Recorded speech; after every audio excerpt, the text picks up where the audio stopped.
ஆண்டவராகிய இயேசு கிறிஸ்துவின் இனிய நாமத்தினாலே பேஸ்புக் மக்களை சந்திப்பதிலே நான் சந்தோஷப்படுகிறேன். இந்த நாளை கர்த்தர் உங்களோடு கூட பேசும்படியாக இந்த நாளை எனக்கு கொடுத்தார். நாங்கள் ஒரு விசை கண்களை மூடி ஜெபம் பண்ணி நாங்கள் இந்த சிறிய வார்த்தைக்காய் கடந்து செல்வோம். அன்பான ஆண்டவரே, உங்களுக்கு நாங்கள் நன்றி சொல்லுகிறோம். எங்கே இருவரோ மூவரோ உங்களுடைய நாமத்தை நிமித்தம் கூடும்போது அவர்கள் நடுவில் இருக்கிறேன் என்று சொன்ன தேவன், எங்களுக்குள்ளே நீங்க வாசம் செய்தபடி நான் ஸ்தோத்தரிக்கிறேன். அப்பா, இந்த நாளும் இந்த பேஸ்புக் மூலமாக உங்களுடைய வார்த்தைகளை பேசுவதற்கு நீங்கள் கொடுத்த நல்ல கிருபைகளுக்காய் நான் நன்றி சொல்லுகிறேன். இந்த நாளை ஆண்டவரே கர்த்தாவே, நான் அல்ல நீங்களே என்னை மறைத்து நீங்கள் பேசும்படியாக வல்லமுள்ள இயேசு கிறிஸ்துவின் நாமத்திலே ஜெபிக்கிறேன் இவனுடைய நல்ல பிதாவே, ஆமென். அல்லேலூயா. கர்த்தர் நல்லவராய் இருக்கிறார். இந்த நாட்கள் முடிவு காலம் சமீபமாய் இருக்கிறது என்று இந்த வேதத்திலே நாங்கள் வாசிக்கிறோம். அதை குறித்து ஒரு சில வார்த்தைகளை நான் உங்களோடு பேச விரும்புகிறேன். இந்த நாட்களில் நாங்கள் பார்க்கும்போது எங்கு பார்த்தாலும் உலகம் முழுவதும் பிரச்சனைகள் இருக்கிறது, எங்கு பார்த்தாலும் வியாதிகள் இருக்கிறது, எங்கு பார்த்தாலும் மரணங்கள், மரண ஓலங்கள். உலகத்திலே சமாதானம் இல்லை, உலகத்திலே ஒரு சந்தோஷம் இல்லை. மக்கள் ஒரு பயத்தோடும் நடுக்கத்தோடும் திகிலோடும் மக்கள் வாழ்ந்து கொண்டிருக்கிற ஒரு காலமாக இருக்கிறது. எனவே நாங்கள் முடிவு சமீபமாக இருக்கிறது. ஆண்டவர் மத்தேயு அதிகாரம் 24 அதிகாரம், மார்க் 13, லூக்கா 21 அதிகாரத்திலே பார்க்கும்போது இந்த முடிவு காலத்தை குறித்து ஆண்டவர் பேசியிருக்கிறார். அவர் இந்த உலகத்திலே வாழ்ந்த நாட்களிலே ஆண்டவராகிய இயேசு கிறிஸ்து இந்த முடிவு காலம் எப்படி இருக்கும் என்பதை குறித்து அவர் பேசியிருக்கிறார். எனவே நாங்கள் அதை குறித்து ஒரு விஷயம் நாங்களுக்கு பார்க்க போகிறோம். வேதம் சொல்லுகிறது இது கொடிய காலம் என்று வேதம் சொல்லுகிறது. எனவே இந்த நாட்களிலே அநேக ஜனங்கள் நோயினாலே மரித்து போகிறார்கள். திடீரென்று புதிய புதிய நோய்கள் வருகிறது. திடீரென்று பூமி அதிர்ச்சி உண்டாகிறது. மண் சரிவுகள், மழை, வெள்ளப்பெருக்கு, இப்படியாக உலகம் முழுவதும் எங்கே பார்த்தாலும் டிவியை நாங்கள் ஓன் பண்ண நியூஸை பார்க்கும்போது எல்லாம் சேட் நியூஸாக இருக்கிறது. இப்படியான உலகத்திலே நாங்கள் வாழ்ந்து கொண்டிருக்கிறோம். இந்த காலங்களிலே முடிவு சமீபமாய் இருக்கிறது என்று ஆண்டவர் சொன்ன அந்த வார்த்தையை குறித்து நாங்கள் யோசித்து பார்க்க வேண்டியவர்களாய் இருக்கிறோம். எனவே யுத்தங்கள், மனிதர்களோட பிரச்சனைகள், நாட்டுக்கு நாட்டு மோதல்கள், இப்படியான காரியங்கள் இந்த உலகத்திலே வருவதற்கு காரணம் என்ன? இந்த கடைசி காலத்திலே நாங்கள் வந்திருக்கிறோம். ஆண்டவராகிய இயேசு கிறிஸ்து சொல்லி இருக்கிறார், கடைசி நாட்களிலே இப்படியான காரியங்கள் நடக்கும் என்று ஆண்டவர் சொல்லி இருக்கிறார். எனவே நாங்கள் வாசிப்போம். 3 காரியத்தை குறித்து நான் உங்களோடு பேச விரும்புகிறேன். முதலாவது, முடிவு கால மக்கள், முடிவு கால அடையாளங்கள், முடிவு கால நிகழ்வுகள். இங்கே நாங்கள் வாசிக்கும் போது 2 தீமோத்தேயு 3 அதிகாரம் 1 to 6 வரை நாங்கள் வாசிப்போமா இருந்தால், கடைசி நாட்களிலே முடிவு காலத்தை குறித்து ஆண்டவர் மனிதர்கள் எப்படி இருப்பார்கள், முடிவு கால மக்கள் எப்படி இருப்பார்கள் என்பதை குறித்து 2 தீமோத்தேயு 3 அதிகாரம் 1 வசனத்தில் இருந்து 8 வசனம் வரை நாங்கள் வாசிப்போம். வாசிக்க கேட்போமா? மேலும் கடைசி நாட்களில் கொடிய காலங்கள் வருமென்று அறிவாயாக.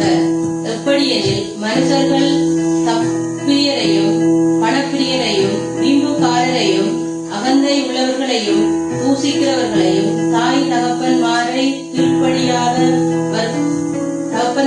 கீழ்ப்படியாதவர்களையும் நன்றி இல்லாதவர்களையும் பரிசுத்தம் இல்லாதவர்களையும் சுப அன்பில்லாதவர்களையும் இனத்தார்களையும் அவதூறு செய்கிறவர்களாயும் இச்சையடக்கம் இல்லாதவர்களாயும் கொடுமை உள்ளவர்களாயும் நல்லோரை பயக்கிறவர்களாயும் துரோகிகளையும் துணிகரம் உள்ளவர்களையும் இருமாப்புள்ளவர்களாயும் தேவ பிரியராயும் சுபபோஜன பிரியராயும் தேவ பக்தியில் வேஷத்தை தரித்து அதன் விலனை மறுதளிக்கிறவர்களாயும் இருப்பார்கள்.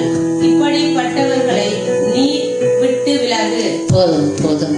இங்கே நாங்கள் வாசிக்கிறோம் 2 தீமோத்தேயு 3 அதிகாரத்திலே, மேலும் கடைசி நாட்களில் கொடிய காலங்கள் வரும் என்று அறிவாயாக என்று சொல்லி பவுல் சொல்லுகிறார். எனவே மனுஷர்கள் எப்படி இருப்பாங்க இந்த கடைசி நாட்களில் எப்படி இருப்பார்கள் என்று சொன்னால், மனுஷர்கள் தற்பிரியராக இருப்பார்களாம். பணப்பிரியர்களாய் இருப்பாங்களா, வீம்புக்காரராய் இருப்பார்கள், அகந்தை உள்ளவர்களாயும் தூசிக்கிறவர்களாயும் இருப்பார்கள், தாய் தகப்பன்மாருக்கு கீழ்ப்படியாதவர்களாகவும் நன்றி அறியாதவர்களாயும் பரிசுத்தம் இல்லாதவர்களாயும் இருப்பார்கள் என்று சொல்லப்பட்டிருக்கிறது. இந்த நாட்களில் நாங்கள் பார்க்கும்போது பிள்ளைகள் தாய் தகப்பனுக்கு கீழ்ப்படியாத ஒரு காலம், நன்றி உள்ளவர்களாய் இல்லாத ஒரு காலம், அகந்தை ஆணவம் அப்படியான ஒரு காலத்திலே நாங்கள் மனிதர்கள் வாழுகிறார்கள். மற்றவர்களை தூசிக்கிறவர்களாக இருக்கிறார்கள். இப்படியான ஒரு காலத்திலே கடைசி கால மக்கள் இருப்பார்கள் என்று முடிவு கால மக்களை குறித்து வேதம் சொல்லுகிறது. 3வது வசனத்திலே பார்க்கும்போது சுபாவ அன்பில்லாதவர்களாயும் இணங்காதவர்களாயும் அவதூறு செய்கிறவர்களாயும் இச்சையடக்கம் இல்லாதவர்களாயும் கொடுமை உள்ளவர்களாயும் நல்லோரை பகைக்கிறவர்களாயும் துரோகிகளாயும் துணிகரம் உள்ளவர்களாயும் உருமாப்புள்ளவர்களாயும் தேக பிரியராயிராமல் சுகபோக பிரியராயும் தேவ பக்தியின் வேஷத்தை தரித்து அதன் பலனை மறுதளிக்கிறவர்களாயும் இருப்பார்கள். இப்படிப்பட்டவர்களை விட்டு விலகு என்று சொல்லி தீமோத்தேயுவிலே பவுல் சொல்லுகிறார். 2 தீமோத்தேயு 3ஆம் அதிகாரம். நாங்கள் வாழ்கிற இந்த காலத்தில் நாங்கள் பார்க்கும்போது மக்கள், இந்த கடைசி கால மக்கள் இப்படித்தான் இருப்பார்கள் என்று சொல்லி வேதம் சொல்லுகிறது. எனவே நாங்கள் இந்த நாட்களிலே நாங்கள் எப்படியாக இருக்கிறோம், கடைசி காலத்துக்கு நாங்கள் வந்துவிட்டோம், நாங்கள் என்ன செய்ய வேண்டும், இப்படியே நாங்கள் வாழ முடியுமா என்று சொல்லி நாங்கள் பார்க்கும்போது இந்த கடைசி நாட்களிலே ஆண்டவராகிய இயேசு கிறிஸ்து அவர் சொல்லியிருக்கிறார், நான் சீக்கிரமாய் வருகிறேன் என்று சொல்லி அவர் சொல்லியிருக்கிறார். எனவே ஆண்டோட வருகைக்குரிய அடையாளங்களும் வேதத்திலே சொல்லப்பட்டது இப்பொழுது நிறைவேறுகிறது. எனவே வேதத்திலே சொல்லப்பட்ட ஒவ்வொரு காரியங்களும் அது உண்மையான சம்பவங்களைத்தான் வேதம் எழுதி வைத்திருக்கிறது. வேதம் 100க்கு 100 அது உண்மையான சத்தியங்களை கூறுகிறதை நாங்கள் பார்க்கிறோம். எனவே இந்த முடிவு கால மக்கள் இப்படி இருப்பார்களா இருந்தால், இந்த முடிவு கால மக்களாக நாங்கள் இல்லாதபடிக்கு நாங்கள் ஆண்டவருடைய பிள்ளைகளாக நாங்கள் மனம் திரும்பி இந்த இப்படியான சொல்லப்பட்ட காரியத்தில் இருந்து நாங்கள் விலகி நாங்கள் ஆண்டவரை நேசிக்கிறவர்களாக, நன்றி உள்ளவர்களாக, பெருமையற்றவர்களாக, கீழ்ப்படி உள்ளவர்களாக, தாழ்மை உள்ளவர்களாக, மற்றவர்களை நாங்கள் நேசிக்கிறவர்களாக, தாய் தகப்பனை நாங்கள் கீழ்ப்படிந்து அவர்களை நேசிக்கிறவர்களாக இருக்க வேண்டும். இந்த கடைசி நாட்களிலே தாய் தகப்பனை தூசிக்கிறவர்களாக காணப்படுகிறார்கள். பிள்ளைகள் தாய் தகப்பன் இருந்தால் வயது போன காலத்திலே அவர்கள் எங்களுக்கு கஷ்டம் என்று சொல்லி தாய் தகப்பன்மாரை கொண்டு போய் சீனியர் ஹோமிலே கொண்டு போய் வைக்கிறார்கள். இப்படியாக எல்லாம் நடக்கிறது. அந்த தாய் எவ்வளவு கண்ணீரோடும் வேதனையோடும் என்னுடைய பிள்ளைகளை நான் பெற்று வளர்த்தேன், என்னுடைய பிள்ளைகள் இப்படி செய்து விட்டார்கள் என்று சொல்லி அந்த தாய் தகப்பன்மார் வேதனையோடு இருக்கிற ஒரு காலமாய் இருக்கிறது.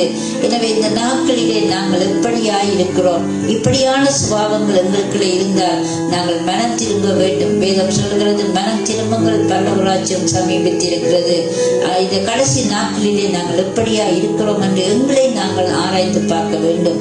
அடுத்து 2வது நான் சொன்னேன், முடிவு கால அடையாளங்களை குறித்து நான் சொன்னேன். இந்த முடிவு கால அடையாளங்கள் மத்தேயு 24ஆம் அதிகாரம் 3லிருந்து 5 வரை நாங்கள் வாசிக்க கேட்போம். பின்பு அவர் ஒலிவமலையின் மேல் ஏறி உட்கார்ந்திருக்கையில் சீசர்கள் அவரிடத்தில் தனித்து வந்து, இவைகள் எப்பொழுது சம்பவிக்கும்? உம்முடைய வருகைக்கும் உலகத்தின் முடிவுக்கும் அடையாளம் என்ன? எங்களுக்கு சொல்ல வேண்டும் என்றார்கள். இயேசு அவர்களுக்கு பிரதியுத்தரமாக, ஒருவனும் உங்களை வஞ்சிக்காதபடி எச்சரிக்கையாயிருங்கள். ஏனெனில் அநேகர் வந்து என் நாமத்தை தரித்து கொண்டு நானே கிறிஸ்து என்று சொல்லி அநேகரை வஞ்சிப்பார்கள். இங்க நான் பார்க்கிறோம், வஞ்சிக்கப்படாதிருங்கள் என்று ஆண்டவர் சொல்லுகிறார். இந்த கடைசி நாட்கள் எப்படி இருக்கும், இந்த உலகத்தின் முடிவு எப்படி இருக்கும் என்று சொல்லி சீசர்கள் ஆண்டவரிடத்திலே போய் கேட்கிறதை நாங்கள் வாசித்தோம். நீங்கள் சீசர்கள் அவரிடத்தில் தனித்து வந்து இவைகள் எப்பொழுது சம்பவிக்கும், உம்முடைய வருகைக்கும் உலகத்தின் முடிவுக்கும் அடையாளம் என்ன, எங்களுக்கு சொல்ல வேண்டும் என்று அவர்கள் ஆண்டவராகிய இயேசு கிறிஸ்துவை கேட்டார்கள். அவர் என்ன சொன்னார்? ஒருவனும் உங்களை வஞ்சியாதபடிக்கு எச்சரிக்கையாயிருங்கள். ஏனென்று சொன்னால் அநேகர் வந்து அவருடைய நாமத்தை தரித்து கொண்டு நானே கிறிஸ்து என்று சொல்லி அநேகரை வஞ்சிப்பார்கள் என்று வேதம் சொல்லுகிறது. எனவே நாங்கள் மிகவும் எச்சரிக்கையா இருக்க வேண்டிய காரியமாய் இருக்கிறது. கூடியவரை ரட்சிக்கப்பட்டவர்களே வஞ்சிக்கப்படுவார்கள் என்று சொல்லி நாங்கள் வேதத்திலே பார்க்கிறோம். எனவே அங்கே கிறிஸ்து இங்கே கிறிஸ்து என்று சொல்லி நாங்கள் நம்பக்கூடாது என்று ஆண்டவர் சொல்லி இருக்கிறார். எனவே ஆண்டவராகிய இயேசு கிறிஸ்து இந்த 24ஆம் அதிகாரத்திலே உலகத்தின் முடிவு காலங்களிலே எப்படியாய் மக்கள் இருப்பார்கள், இந்த முடிவு கால அடையாளங்கள் என்ன என்று சொல்லி நாங்கள் இந்த மத்திய 24ஆம் அதிகாரத்திலே நாங்கள் முழுவதும் வாசித்து பார்க்கும்போது ஆண்டவர் சொல்லி இருக்கிறது நாங்கள் வாசிக்கிறோம். 11வது வசனத்திலிருந்து 14வது வசனம் வரை வாசிப்போம். அநேகர் கள்ள தீர்க்கதரிசிகள் எழும்பி அநேகரை வஞ்சிப்பார்கள். அக்கிரமம் மிகுதியாவதனால் அநேகருடைய அன்பு தணிந்து போம். முடிவு பரியந்தம் நிலைத்து நிற்பவரை ரட்சிக்கப்படுவான். ராஜ்யத்தினுடைய இந்த சுவிசேஷம் பூலோகமெங்கும் சகல ஜாதிகளுக்கும் சாட்சியாக பிரசங்கிக்கப்படும். அப்பொழுது முடிவு வரும். ஆமென். இங்க நாங்க பார்க்கிறோம், அநேக கள்ளத்தீர்க்கதரிசிகளும் எழுப்பி அநேகரை வஞ்சிப்பார்கள். அக்கிரமம் மிகுதியாவதினால் அநேகருடைய அன்பு தணிந்து போகும். முடிவு பரியந்த நிலை நிற்பவனே ரட்சிக்கப்படுவான் என்று வேதம் சொல்லுகிறது. எனவே இந்த கடைசி நாட்களில் அநேக கள்ளத்தீர்க்கதரிசிகள் எழுந்து அநேகரை வஞ்சிப்பார்கள் என்று சொல்லப்பட்டிருக்கிறது. எனவே நாங்கள் எச்சரிக்கையாக இருக்க வேண்டும் என்று ஆண்டவர் சொல்லுகிறார். அது மாத்திரமல்ல, அக்கிரமம் மிகுதியாவதினாலே அநேகருடைய அன்பு தணிந்து போகும். உலகத்திலே அக்கிரமம் கூடிவிட்டது. குடும்பங்களுக்குள்ளே அக்கிரமம் நடக்கிறது. பிள்ளைகள் மூலமாய் அல்லது கணவன் மூலமாய், மனைவி மூலமாய், உறவினர் மூலமாய், இப்படியாக ஏதோ ஒரு காரியத்துல அன்பு தணிந்து போன ஒரு காரியம் என்ன? அது அக்கிரமமாய்த்தான் இருக்கிறது. பழைய அன்பில்ல, ஆதி அன்பில்ல, தாய் தகப்பனை நேசிக்கிற அன்பில்ல, இப்படியான ஒரு காரியம் இது அக்கிரமமான ஒரு காரியமாய் இருக்கிறபடினாலே அநேகருடைய அன்பு தணிந்து போகிற வாழ்க்கை இந்த நாட்களிலே நாங்கள் வாழ்ந்து கொண்டிருக்கிறதை காண முடிகிறது. எனவே இந்த நாட்களிலே நாங்கள் உண்மையாக ஆண்டவரை நேசிப்போமா இருந்தால், அவருடைய அன்பு எங்களுக்குள்ளே ஊற்றப்பட்டிருந்தால் நிச்சயமாய் நாங்கள் அன்புள்ளவர்களாய் காணப்படுவோம். இந்த மிகுதியான அநேகமான அக்கிரமம் நடக்கிறபடினால உலகத்திலே ஒருவரை ஒருவர் நேசிக்கிற அன்பு இல்லாமல் போய்விட்டது. அன்பு இருந்தால் எல்லாவற்றையும் சைக்கும் தாங்கும். அன்புக்கு பொறாமை இல்லை. அன்பை குறித்து 1 கொரிந்தியர் 13 ஒரு பெரிய லிஸ்டே போடப்பட்டிருக்கிறது. அந்த அன்பு எங்களுக்குள்ளே, ஆண்டவருடைய அன்பு எங்களுக்குள்ளே ஊற்றப்பட வேண்டும். அந்த அன்பு எங்களுக்குள்ளே இருக்குமா இருந்தால் உலகத்திலே அக்கிரமம் மிகுதியாக நிச்சயமாக நடக்காது. ஆனால் வேதம் என்ன சொல்லுகிறது? முடிவு பரியந்த நிலை நிற்பவனே ரட்சிக்கப்படுவார்.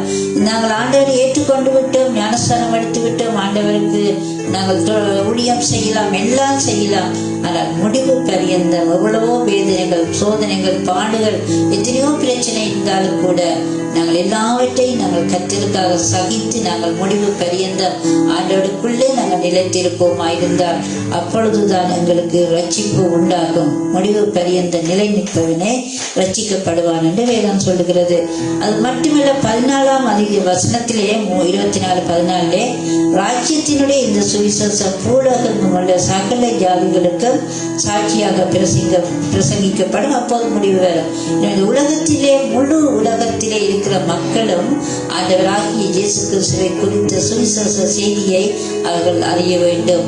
நிலை நிற்கிறவனே ரட்சிக்கப்படுவான். ஒன்று, அவருக்குள்ளே நிலைத்திருக்க வேண்டும். அடுத்தது, ஆண்டுடைய சுவிசேஷம் உலகம் முழுவதும் சொல்ல வேண்டும். அதுதான் தேவனுடைய கட்டளையா இருக்கிறது. நீங்கள் உலகம் என்று சென்று என்னுடைய சுவிசேஷத்தை பிரசங்கியுங்கள் என்று ஆண்டவர் கட்டளை கொடுத்திருக்கிறார்.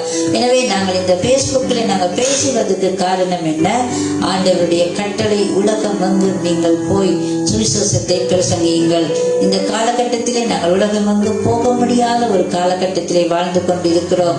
எங்கு போனாலும், எந்த தேசத்திலே போனாலும் கொரோனா, பிளைட் ஓட முடியாது, அங்கு போக முடியாது, இங்க இப்படியான ஒரு சூழ்நிலையிலே ஆண்டவர் எங்களுக்கு கொடுத்த ஒரு காரியம், நாங்கள் இந்த பேஸ்புக் மூலமாய் அவருடைய கட்டளையாகிய சுவிசேஷத்தை நாங்கள் பிரசங்கிக்க வேண்டும். அநேக மக்கள் இந்த பேஸ்புக்கை பார்த்து கொண்டிருக்கிற ஜனங்களுக்கு ஆண்டவருடைய செய்தியை நாங்கள் கொடுக்க வேண்டும். காரணம், அது கர்த்தருடைய கட்டளையாக இருக்கிறது.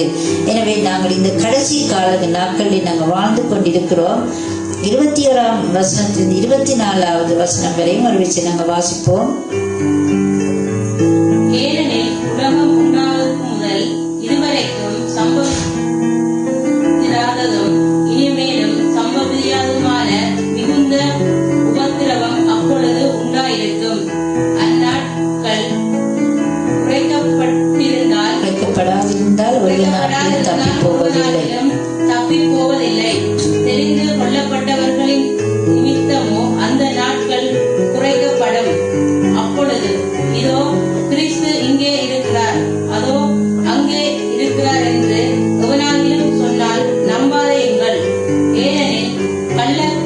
கபடர்களும் கள்ள தீர்க்கதரிசிகளும் எழும்பி கூடுமானால் தெரிந்து கொள்ளப்பட்டவர்களையும் வஞ்சிக்கப்படாது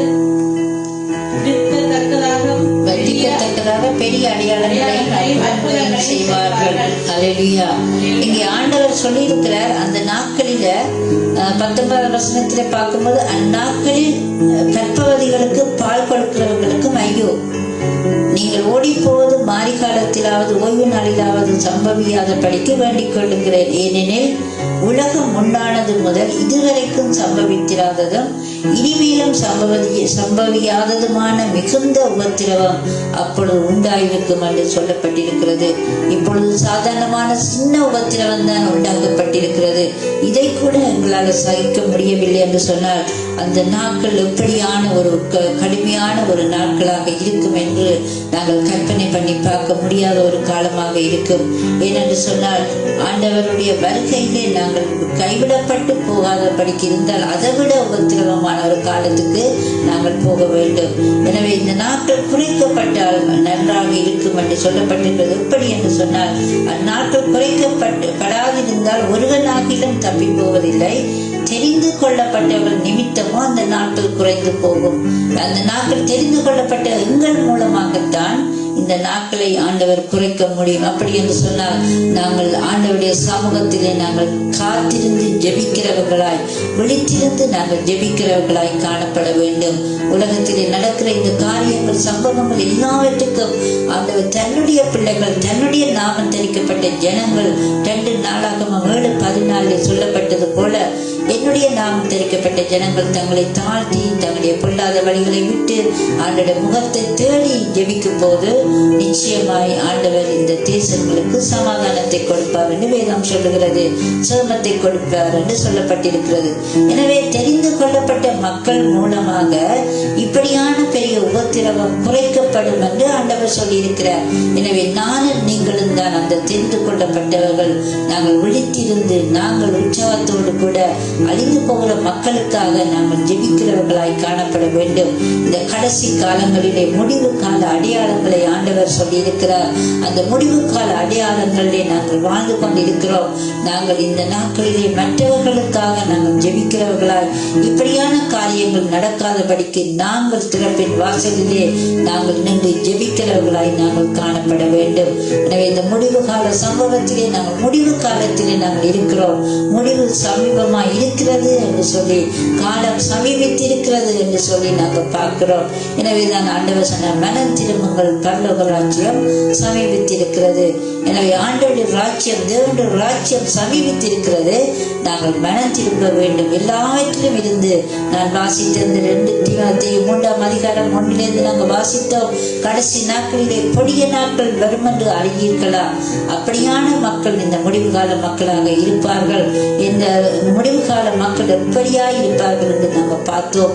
ஆனால் இந்த கடைசி காலத்திலே அப்படியான மக்களாக அந்த லிஸ்டிலே நாங்கள் இல்லாதவர்களாய் நாங்கள் அன்புள்ளவர்களாய், மற்றவர்களுக்கு நாங்கள் நன்மை செய்கிறவர்களாய், மற்றவர்களை நேசிக்கிற மக்களாக, நன்றி அறிதல் உள்ளவர்களாய் நாங்கள் மாற வேண்டும். கர்த்தருடைய சாயல் எங்களுக்குள்ளே காணப்பட வேண்டும். அவருடைய அன்பு எங்களுக்குள்ளே இருந்தால் நிச்சயமாய் அன்பு சகலதையும் தாங்கும். கர்த்தராகிய இயேசு கிறிஸ்துவுடைய அன்பு எங்களுக்குள்ளே ஊற்றப்பட்டிருக்கிறது. நாங்களும் அன்பாக நாங்கள் நடந்து கொள்ள வேண்டும். கடைசியாக நாங்கள் முடிவு கால நிகழ்வுகளை குறித்து நாங்கள் பார்க்க போகிறோம். 1 கொரிந்தியர் 10ஆம் அதிகாரம் 11வது வசனத்தை நாங்கள் வாசிப்போம். 1 கொரிந்தியர் 10ஆம் அதிகாரம் 11வது வசனம். இவைகளெல்லாம் சிஸ்தாங்கங்களாக அவர்களுக்கு சம்பவித்தது. உலகத்தின் முடிவு காலத்திற்குள் நமக்கு எச்சரிப்புண்டாகும் படிக்கு எழுதப்பட்டிருக்கிறது. ஆமென். போதும். இங்க நாங்கள் வாசிக்கிறோம், இவைகள் எல்லாம் திருஷ்டாந்தமாக எழுதப்பட்டிருக்கிறது என்று சொல்லி வாசிக்கிறோம். எனவே நாங்கள் முதலாவது ஆண்டவர் இந்த வேதத்திலே எல்லாவற்றையும் எழுதப்பட்டிருக்கிறது. எல்லாம் எச்சரிக்கையின் சத்தத்தை நாங்கள் கேட்க வேண்டும் என்பது தேவனுடைய சித்தம். எனவே தான் இவைகள் எல்லாம் திருஷ்டாந்தங்களாக எழுதப்பட்டிருக்கிறது. எனவே உலகத்தின் முடிவு காலத்தில் உள்ள நமக்கு எச்சரிப்பு உண்டாக்க உண்டாக்கும்படிக்கு எச்சரித்து இந்த வசனங்களை ஆண்டவர் எழுதி வைத்திருக்கிறார். எனவே நாங்கள் இப்படி வேதம் சொல்கிறது 12வது வசனம், இப்படி இருக்க தன்னை நிற்கிறவன் என்று எண்ணுகிறவன் விழாதபடிக்கு எச்சரிக்கையாய் இருங்கள். எச்சரிக்கையாய் இருக்க கடவன். எனவே நாங்கள் ஆண்டோட பிள்ளைகளாகிய நாங்கள் எச்சரிக்கையாய் நாங்கள் காணப்பட வேண்டும். ஊழியக்காரராகிய நாங்கள் எச்சரிக்கையோடு நாங்கள் காணப்பட வேண்டும். ஏனென்று சொன்னால் முடிவு காலத்திலே நாங்கள் வந்துவிட்டோம். முடிவு கால நிகழ்வுகளை குறித்து எழுதப்பட்டிருக்கிறது வேதத்திலே. இன்னொரு வசனத்தை நாங்கள் வாசிப்போம். யோவேல் அதிகாரத்திலே 1வது வசனம், 1வது அதிகாரம் 15வது வசனம்.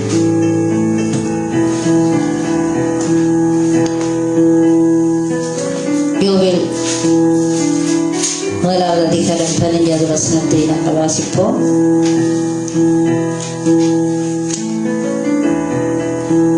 அந்நாளின் நிமித்தம் ஐயோ, கர்த்தருடைய நாள் சமீபித்திருக்கிறது. அது சங்காரம் போல சர்வ வல்லவரிடத்திலிருந்து வருகிறது. ஆமென். சங்காரம் போல கர்த்தரிடத்திலிருந்து வருகிறது. அந்த நாள் சமீபமாய் இருக்கிறது. நாங்கள் இன்னும் சில வசனங்கள் யோவேல் 2:10 வாசிப்போமா இருந்தால் நாங்கள் வாசிப்போமா? யோவேல் 2ஆம் அதிகாரம் 10வது வசனம். அவைகளுக்கு முன்பாக பூமி அதிரும், வானங்கள் அசையும், சூரியனும் சந்திரனும் இருண்டு போகும், நட்சத்திரங்கள் ஒளி மங்கும். இங்க நாங்கள் முதலாவது வாசித்தோம். யோவேல் 1ஆம் அதிகாரத்திலே நாங்கள் 15வது வசனத்திலே நாங்கள் வாசித்தோம். அந்த நாளின் நிமித்தம் ஐயோ, கர்த்தருடைய நாள் சமீபமாய் இருக்கிறது. அது சங்காரம் போல சர்வ வல்லவரிடத்திலிருந்து வருகிறது என்று வாசித்தோம். 2ஆம் அதிகாரத்திலே நாங்கள் வாசித்தோம். அது 2வது வசனம். நாங்கள் 2ஆம் அதிகாரம் 2வது வசனத்தை மறுபடியும் வாசிப்போம். அது இருளும் அந்தகாரமுமான நாள், அது மப்பும் மந்தாரமுமான நாள். விடியற்கால வெளுப்பு பர்வதங்களின் மேல் பரவுகிறது போல ஏராளமான பலத்த ஒரு வியாதி தீவிரமாய் வந்து பரவும். அப்படிப்பட்டது முன் ஒரு காலத்திலும் உண்டானதில்லை. தலைமுறையாக வரும் வருஷங்களிலும் உண்டாவதில்லை. தலைமுறையாக வரும் வருஷங்களிலும் உண்டாவதில்லை. ஆமென். இங்க நாங்க பார்க்கிறோம் ஆண்டவர் அந்த வருகையை குறித்து, அவர் கடைசி கால முடிவு கால நிகழ்வுகளை குறித்து நாங்கள் வேதத்திலே பார்க்கிறோம். இனி ஒரு காலமும் அப்படி நடக்க போற காரியங்கள் ஒன்றும் இல்லை. இது இருளும் அந்த காலமான நாள், அது மப்பும் மந்தாரமுமான நாள் என்று சொல்லப்பட்டிருக்கிறது. கர்த்தருடைய நாள், அதை சகிப்பவன் யார் என்று வேதம் சொல்லுகிறது. இப்படியான ஒரு காலகட்டத்திலே நாங்கள் முடிவு காலத்திலே நிற்கிறோம். எனவே நாங்கள் ஆண்டவரை சந்திக்க நாங்கள் ஆயத்தப்பட வேண்டும். இந்த முடிவு காலத்திலே நிகழ்வுகளை குறித்து வேதத்திலே நிறைய சொல்லப்பட்டிருக்கிறது. அது மாத்திரமல்ல, மார்க்கு 13:29, 33வது வசனம், செப்பனியா 1 அதிகாரம் 14 15வது வசனம், 18வது வசனம், வெளிப்படுத்தின விசுவாசத்திலே 6வது அதிகாரம் 10வது அதிகாரங்கள் வரை 3.5 வருடங்கள் உபத்திரவ காலம், மகா உபத்திரவ காலங்கள் இப்படியாக உள்ள வேதத்திலே சொல்லப்பட்டிருக்கிறது. எனவே நாங்கள் முடிவு பரியந்த நிலை நிற்கிறவனை ரட்சிக்கப்படுவார்.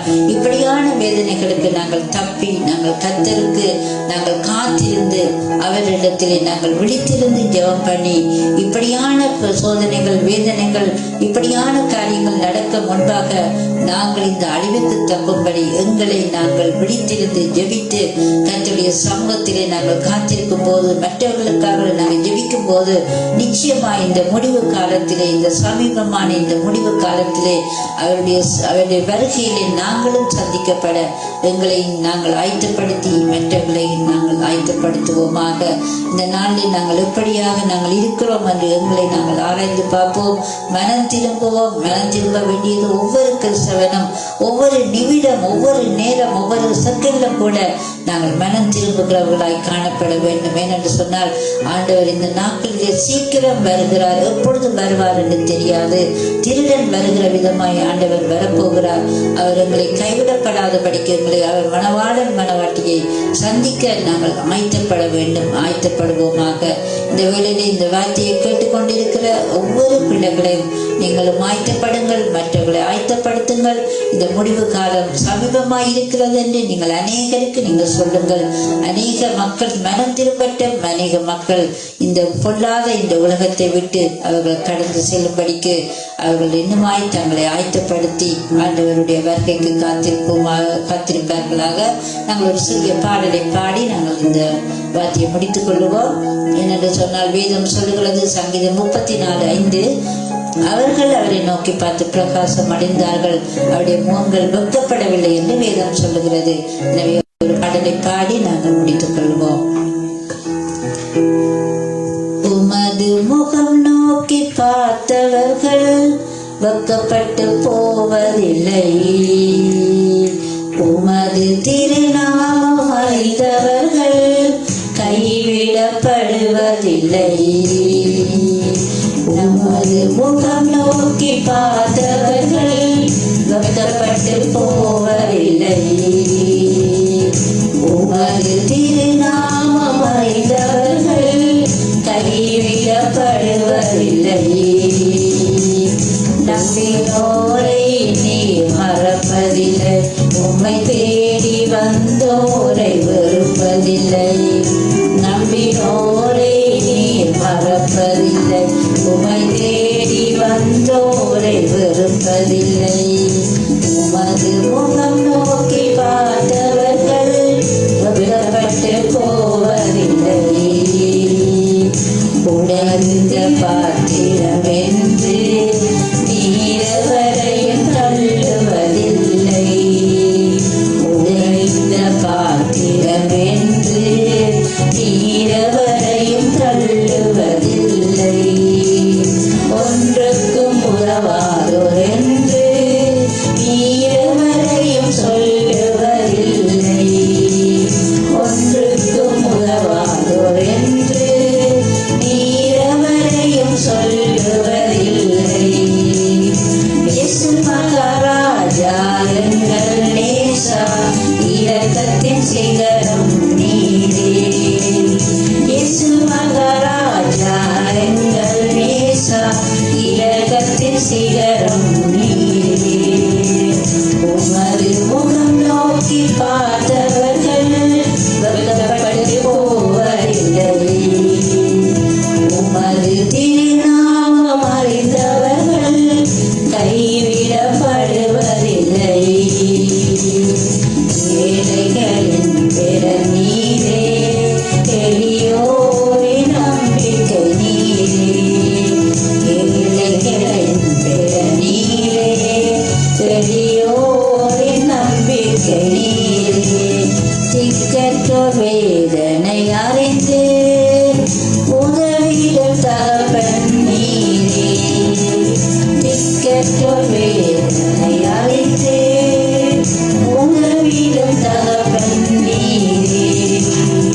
இயேசு மகாராஜா எங்கள் நேசா, இரக்கத்தின் சிகரம் நீரே. இயேசு மகாராஜா எங்கள் நேசா, இரக்கத்தின் சிகரம் நீரே. உமது முகம் நோக்கி பார்த்தவர்கள் வெட்கப்பட்டு போவதில்லை, உமது திருநாமம் அறிந்தவர்கள் கைவிடப்படுவதில்லை. நம்பினோரை நீ மறப்பதில்லை, உம்மை தேடி வந்தோரை வெறுப்பதில்லை. நம்பினோரை நீ மறப்பதில்லை, உம்மை தேடி வந்தோரை வெறுப்பதில்லை. ஆமென். ஆண்டவர் நம்பினோரை அவர் மறப்பதில்லை, அவரை தேடி வந்தோரை அவர் ஒருபோதும் வெறுப்பதில்லை என்று சொல்லி நாங்கள் இந்த பாடலிலே நாங்கள் பாடினோம். ஆண்டவர் சொன்னார், என்னிடத்திலே வருகிறவனை நான் ஒருபோதும் புறம்பே தள்ளுவதில்லை, உங்களுடைய இருதயம் கலங்காது இருப்பதாக என்று ஆண்டவர் சொல்லியிருக்கிறார். எனவே எங்களுக்கு தேடி வந்து ரட்சிப்பு தந்திருக்கிறார். அவருக்கு கொடுத்து அந்த ரட்சிப்பின் பாத்திரத்தை எடுத்துக்கொண்டு வந்து நாங்கள் தொழுது கொள்ளுவோம். அநேகருக்கு ஆசீர்வாதமாய் மாறுவோம். முடிவு சமீபமாய் இருக்கிறது, மனம் திரும்புங்கள் என்று சொல்லி இந்த நாளில் இந்த செய்தியை ஆண்டவர் உங்களோடு பேசி இருக்கிறார். கர்த்தர் தாமே ஆசீர்வதிப்பராக. நாங்கள் சிறிய ஜெபத்தோடு கூட அன்பான ஆண்டவரே, இந்த வார்த்தைகளை கேட்டுக்கொண்டிருக்கிற ஒவ்வொரு மக்களுடைய உள்ளத்திலே நீங்க பேசுங்கப்பா. ஆண்டவராகிய இயேசு கிறிஸ்து சீக்கிரம் வரப்போகிறார்.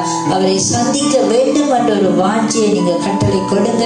மனம் திரும்புங்கள், பரலோக ராஜ்யம் சமீபித்திருக்கிறது என்று சொல்லி நாங்கள் வேதத்தில் ஆண்டவர் சொல்லி இருக்கிறார். எனவே என்னென்ன பாவங்கள் எங்களுக்குள்ள இருக்கிறதோ, என்னென்ன கடவுளுக்கு பிரியமில்லாத காரியங்கள் இருக்கிறதோ எல்லாவற்றையும் நாங்கள் ஆண்டவருடைய சமூகத்தை அறிக்கை பண்ணி விட்டு ஆண்டவருடைய சமூகத்துக்கு நாங்கள் கடந்து வருவோம். ஏனென்றால் காலம் சமீபமாய் இருக்கிறது. காலத்தை பிரயோஜனப்படுத்திக் கொள்ளுங்கள் என்று வேதம் சொல்லுகிறது. இந்த நாளும் கர்த்தர் தாமே உங்களை ஆசீர்வதிப்பார். இந்த வார்த்தையை கேட்ட ஒவ்வொரு பிள்ளைகளும், இந்த Facebookல பார்த்து கொண்டிருக்கிற ஒவ்வொரு பிள்ளைகளையும் ஆண்டவர் ஆசீர்வதிப்பாராக. இந்த வியாதிப்பட்ட மக்கள் இருந்தாலும் வியாதியிலிருந்து விடுதலையை கொடுங்க ஆண்டவரை. துக்கம் சந்தோஷமாய் மாறட்டும். மக்கள் உங்களுடைய சமூகத்திலே ஓடி வருவார்களாக. பிதாவானவர் ஒருவரை எடுத்துக் கொள்ளாவிட்டால் அவர்கள் ரட்சிக்க முடியாது என்று வேதத்திலே ஆண்டவர் சொல்லியிருக்கிறார். எனவே அன்பான பிதாவாகிய தேவனே, இந்த மக்களை நீங்கள் எடுத்துக் கொள்ளுங்க, ரட்சித்துக் கொள்ளுங்க ஆண்டவரை. உங்களுடைய சமூகத்திலே அவர்கள் வந்து உங்களை பாடி துதிக்க ஆராதிக்க உங்களுடைய பிள்ளைகளாக அவர்களை நீங்கள் மாற்றி ஆசீர்வதிக்க வேண்டுமாய் வல்லமுள்ள இயேசு கிறிஸ்துவின் இனிய நாமத்தினாலே நான் ஜெபிக்கிறேன். ஜீவனுள்ள நல்ல பிதாவே, ஆமென். கர்த்தர் தாமே உங்களை ஆசீர்வதிப்பாராக. God bless you.